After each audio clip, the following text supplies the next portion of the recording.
afternoon, everyone. Kumusta po kayong lahat? I hope and I pray na nasa mabuti po tayong kalagayan. 7 habits of the most spirit-filled Christians in history. Naisip po ba natin kung bakit yung mga Christians noon, grabe po yung faith nila? Grabe po yung pagtawag nila sa Diyos. And in return, grabe din po mangusap ang Diyos sa kanila, literally. Paano kaya sila mamuhay ng punong-puno ng pagkilos ng Diyos? Sabi nga po ni Pastora Joanne kahapon, minsan nagkakaroon po tayo ng holy na inggit. Every time na may mababasa po tayo, every time na may nag-share po sa atin kung gaano kalaki yung pananampalataya ng mga Christians noon. At kung titingnan po natin at babalikan ng history ng mga revival at spiritual movement, may common denominator po ito or common pattern. Ordinary men or women ang ginagamit ng Diyos who are filled with something extraordinary. Wala po silang title. Hindi po sila famous. At naalala ko nga po si Pastor Benny Hinn, kung paano siya nag-start. Nabasa ko po yung Good Morning Holy Spirit. Di ba po may libro po siya noon. At dun sa first chapter, binanggit po niya kung paano siya na born again. Actually, si Pastor Benny Hinn po ay hindi po siya born again since birth. So alam naman po natin na meron siyang lahing Hudyo. At hindi po katanggap-tanggap sa pamilya niya kapag siya ay naging born again. Pero alam niyo po, hindi po si Benny Hinn po ay hindi tinawag ng Diyos na Pastor Benny Hinn agad. Struggle po noon kasi hindi naman po talaga siya totally. Sabi ko nga kanina, hindi po siya born again since birth. At na-invite po siya sa isang gathering. At naalala ko po noon, sabi po niya noon, ang sabi nung kaibigan niya, nung nag-invite sa kanya, kailangan 4 a.m. ando na tayo. Ngayon sa isip-isip daw niya, 9 a.m. pa ang start. Bakit kailangan 4 a.m. ando na? Pero alam niya po, dahil yun nga yung sinabi ng kaibigan niya, bumangon siya at nag-prepare. 4 a.m. nandun na po sila at nagulat siya kasi sobrang haba na ng pila.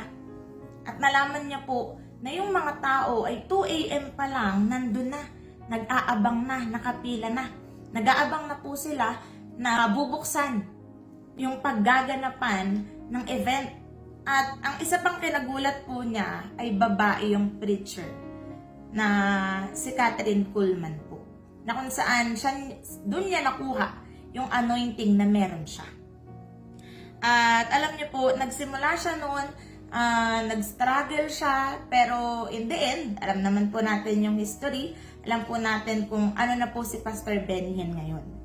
At isa pa pang example nito is yung si Pastor Kenneth Hagin.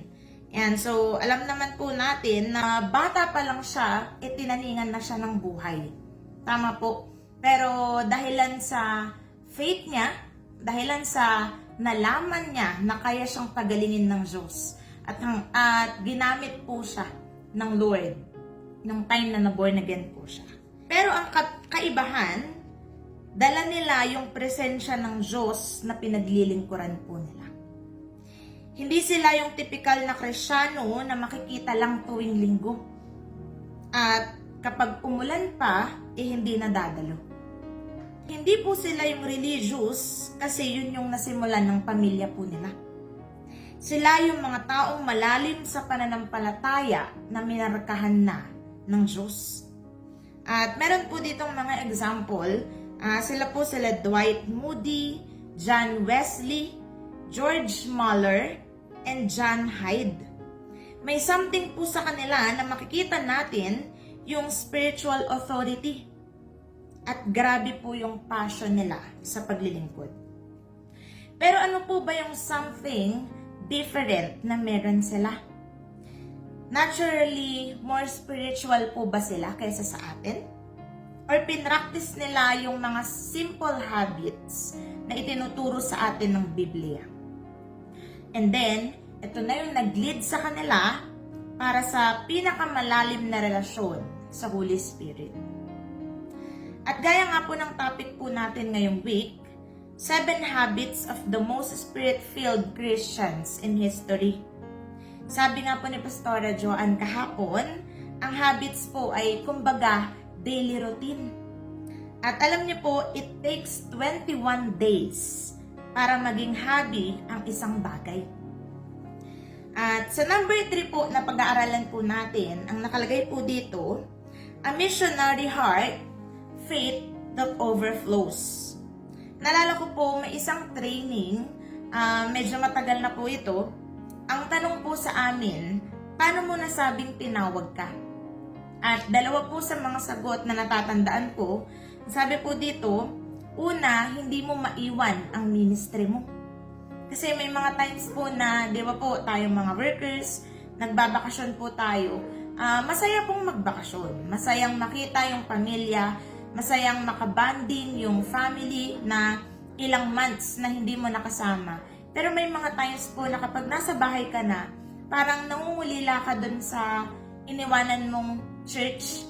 Tama po. At may mga times pa nga po na kahit nasa bakasyon ka, pupunta ka ng linggo dun sa simbahan na yun. At yung pangalawa, sabi niya po dito, ibinabahagi kung ano yung natanggap po natin. At isa po sa pinakamalinaw na marka ng Kristiyano na punong-puno ng passion sa Diyos ay magmisyon. Hindi sinasarili ang kaligtasan, kundi ibinabahagi. Naiintindihan nila noon na kapag na-born again sila, kailangan pong ma-born again din ng iba. At nakiisa po sila kay Jesus na hanapin ang nawawala. At tumugon po sila sa panalangin ni Jesus na magkaroon ng mga manggagawa. Isang example po nito ay si David Livingstone. Isa po siyang British doctor, explorer din po siya, at missionary po siya in the 19th century. Nagpunta po siya sa pinakadelikadong lugar sa Africa. At sa kabila po ng sakit na meron doon, sa kabila ng persecution, lungkot, at sabi po dito, extreme hardships. Minsan po kapag nalungkot lang tayo, gusto na natin umuwi. Pero alam niyo po, yung mga Christians noon, ang sinasabi po nilang hirap, hindi basta hardship eh. Extreme hardships po yung pinagdaanan po nila. Pero sa kabila po nito, may motto po, si David Livingstone. Ang sabi niya po dito, Christ died for me. If I had 1,000 lives, it wouldn't be too many to give in return for that love. Grabe po yung pagmamahal niya sa mga tao sa Africa. At meron pa nga po siyang famous quote, I'd rather be in the heart of Africa, in the will of God, than on the throne of England, out of the will of God. Ganito po yung passion ni David Livingstone. Nasabi niya na kahit nasa lugar ako ng Africa, basta nandun ako sa kalooban ng Diyos, okay lang. Pero kesa nandun nga ako sa throne ng England, kesa masagana nga ako, kesa masaya nga ako, kesa wala akong pinoproblema, pero wala naman ako sa kalooban ng Diyos. At isa pa pong example po dito ay si Hudson Taylor. Sino naman po siya? Sabi niya po dito, nag-evangelize po siya sa China in the 19th century. Nakisama po siya to the point na pati yung pananamit po ng mga Chinese, inaral niya kung paano. Kung paano po sila manamit, ganun po siya nananamit. At alam niyo po, pinag-aralan niya language at kung paano mamuhay ang isang Chinese para mawin po silang lahat. At ang sabi po niya, the Great Commission is not an option to be considered. It is a command to be obeyed. At alam po nila, noong unang panahon, yung history po natin, yung mga Christians, Alam po nila na ang Great Commission ay dapat sinusunod. Hindi po siya option na, ay kapag may time lang ako. Hindi po siya option na, ay kapag nakatapos na ako ng pag-aaral, ay kapag nasunod ko na yung gusto ng magulang ko. Pero ang sabi po ni Hudson Taylor, sabi niya, it is a command to be obeyed. At another powerful example is si Amy Carmichael. And sino naman po siya? Siya po yung babaeng nagligtas sa mga kababaihan sa India. At hindi na po siya umuwi sa kanila after niyang mailigtas yung mga kababaihan na yun. At nagkaroon po siya, doon po siya nagtayo sa India ng orphanage and founded a mission. Alam niyo po, itong mga Christians noon, kung babasahin po natin yung ginawa po nila, sobra yung passion nila sa Diyos. Sobra yung pagmamahal nila sa gawain. Sobra yung pagmamahal po nila sa mga tao na alam nilang hindi paligtas. At isa pa pang example ay si Charles Spad, one of the greatest British missionary. Iniwan po niya ang kasikatan para ibahagi ang gospel sa Africa, sa China, at sa India. Isa pa pong example ay si Leonard Dober and David Nitschmann. Alam niyo po, yung kwento po nilang dalawa ay kakaiba. Kasi ang ginawa po nila, ibinenta po nila yung sarili nila para maging alipin. Para ano? Para masyaran po nila ng gospel yung mga inalipin. Pero tandaan po natin na ang misyon ay hindi lang para sa mga nagtatravel ng malayo, kundi para din ito sa ating mga Kristiyano na nakakilala na, sa ating mga Kristiyano na alam natin ligtas tayo. Pay it forward. Mas tumitibay po ang faith kapag ibinabahagi po natin. Kapag napag-usapan po si Jesus, nagiging alive po tayo. Amen po. At sa generation po natin ngayon, dapat may motto din po tayo. Isang motto po natin, makikita mo kong nahihirapan, pero hindi mo ko makikitang mang-iiwan. Number 4, sabi po dito, fellowship with other believers.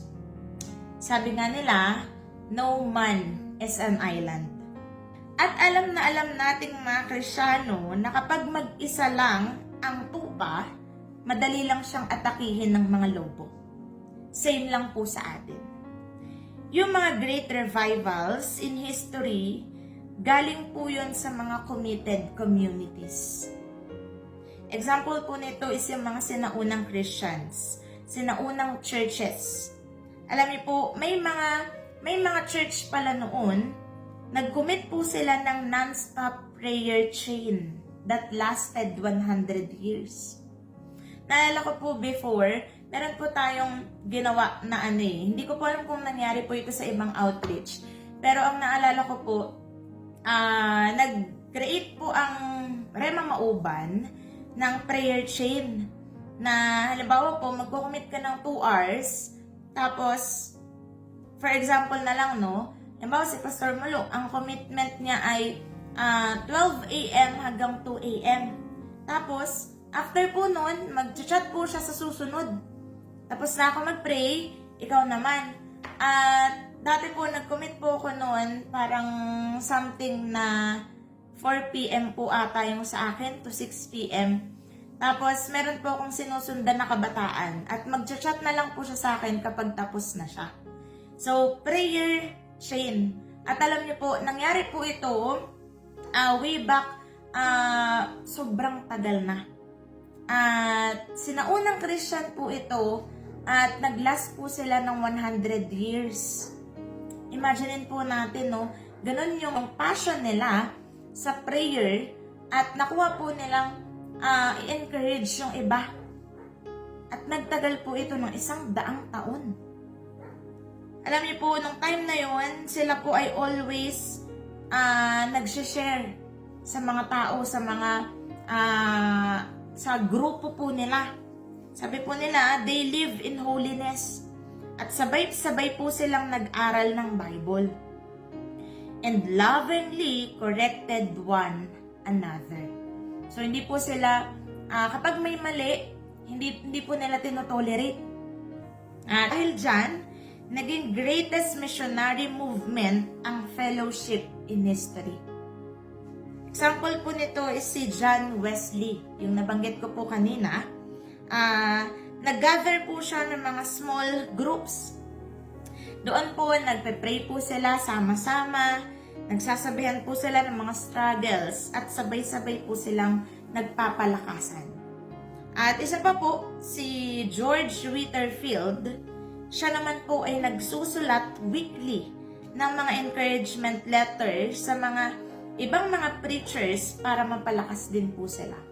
Kasi, di ba po, tayong mga pastor, tayong mga workers, tayo pong nagsishare ng salita ng Diyos, or even sa mga services po natin, tayo po kailangan din po natin kumain para meron din tayong i-offer sa mga miyembro po natin. At alam niyo po, si George, yun po yung gawain niya. At weekly, nagsisend siya ng letters sa mga preachers para ma-encourage po sila. Alam niyo po, hindi tayo dinesign ng Diyos para mag-isa. Kailangan po natin ang isa't isa. Maki-involve po tayo. At mag-seek po tayo ng mentor. Magpapastor po tayo. Sabi nga po dito sa Matthew chapter 18 verse 20, sapagkat kung saan nagkakatipo ng 2 o 3 sa aking pangalan, ay naroon ako sa gitna nila. Hindi lang basta na paliligiran po tayo ng mga Kristiyano. It's about walking with them in covenant. Dapat tayo pong lahat ay lumalago. Sa fellowship na meron tayo pong lahat ay nag-grow. Sama-samang hinahanap ang Diyos and be filled together. Alam niyo po, may trivia po ako sa inyo. Ilas ko na lang po dito. Ngayon, alam naman po natin na ang Diyos ay nasa lahat ng dako. Tama po. The Lord is in everything. At alam niyo po, even sa age po natin, nandun ang Diyos. For example na lang, ang age ko po ay 23. So, ang sabi po dito, magkaroon lang tayo ng konting math. 23 years old. Siguro naman yung mga nakikinig ay halos nasa 2-digit na yung age po natin. Tama po. And for example, 23. 2 plus 3 equals 5. Tama po. At yung 5 na yun, isubtract po natin dun sa actual age natin. At makukuha po natin, for example, sabi ko yung 23. So, 23 minus 5. So, equals 18. At yung 18 po, yung 1 plus 8, ang equals po niyan ay 9. Tama po. At alam niyo po, sa lahat po ng age natin, 9 po ang result. Bakit? Kasi ang sabi niya po dito, yung 9 po in Hebrew, nire-represent po niya yung word na truth. At even po sa mga numbers, even po sa mga letters, nandun ang Diyos. At dito nga, sabi ko nga po, kahit sa age natin, andun ang Panginoon. Ang sabi po niya, dito sa trivia na to, we can count on God. Alam niyo po, kung gusto po natin maging spirit-filled Christian, tanungin po natin ang sarili natin. Anong bagay ba yung humahadlang sa akin sa presensya ng Diyos? Anong habits ko ba ang humahadlang sa akin para maglingkod ako sa Panginoon? Distracted ba ako sa pagsunod ko sa Kanya? Or dahilan ba sa mga unconfessed sin ko? Alam niyo po, kung gusto po nating maging spirit-filled Christian, magsisimula po tayong isurrender ang buhay po natin. Tandaan po natin, always kikilos ang Diyos dun sa kung gaano mo kalalim inialay ang buhay mo. Ang Diyos po ay available sa lahat. ang Diyos po na nagpuno sa kanila noon ay same na Diyos na nagpupuno sa atin ngayon. Ulitin ko lang po, number 3 sa ating 7 habits, a missionary heart, faith that overflows. And number 4, fellowship with other believers. Hindi po ito nagre-require ng perfection, kundi nagre-require po ito ng surrender. Nagre-require po ito ng commitment. Yung pusong nagsasabing, Lord, I want more of you. Kasi nga po, yukod lang po tayong lahat at manalangin tayo. Aming Ama, nagpapasalamat po kami sa mga oras na ito. Lord, salamat sa mga bagay na ipinaalala mo. Salamat sa mga bagay na ipinaintindi mo sa bawat isa sa amin. Hayaan mo, Panginoon, na magkaroon kami ng pusong mas uhaw pa sa presensya mo. Yung pusong mas uhaw pa na maglingkod sa'yo. At yung pusong mas uhaw pa na ibahagi kung ano yung mga bagay na ginawa mo sa amin, Panginoon. Salamat, O Diyos, sa hapong ito, sa iyong kapurihan, sa pangalan ni Jesus. Amen. Salamat po sa inyong lahat. God bless you.